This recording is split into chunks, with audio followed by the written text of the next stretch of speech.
আল্লাহ নিজের হাতে রমজান সাজাইছেন। আল্লাহ বলে, বান্দা শোনো আমি রমজানকে কেমনে সাজাইলাম। এক, পুরা মাস রোজা।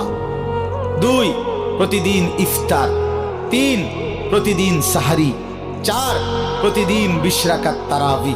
পাঁচ, শেষ দশকে এতেকাফ। ছয়, শেষ দশকের বেজর রাত্রিতে শবে কদর।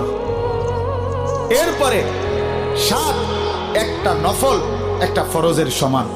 আট, একটা ফরজ 70টা ফরজের সমান। নয়, প্রথম দশক রহমত। 10, মাঝখানের দশক মাগফিরাত। 11, শেষ দশক জাহান্নাম থেকে মুক্তি। আল্লাহ বলেন, জান্নাতের দরজা খুলে দিলাম, জাহান্নামের দরজা বন্ধ করে দিলাম, সমস্ত শয়তানগুলোকে শেকলে বন্দী করে দিলাম, চারিদিক দিয়া গোলাইয়া সব গুছাইয়া বান্দা রাস্তা কেবল একটাই খোলা, দরজা কেবল একটাই খোলা। পুরা রমজান রাতে আসো, দিনে আসো, দুপুরে আসো, শুধু আমার গোলামি করবা, গুনাহ ছেড়ে দিবা, আর একটা দরজা দিয়েই সবাই ঢুকবা। শুধুই জান্নাত, শুধুই জান্নাত, শুধুই জান্নাত, শুধুই জান্নাত।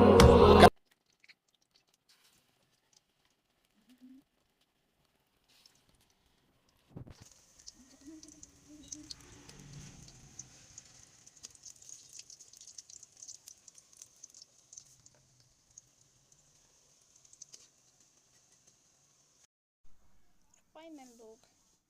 এই যে আমার ইফতারি।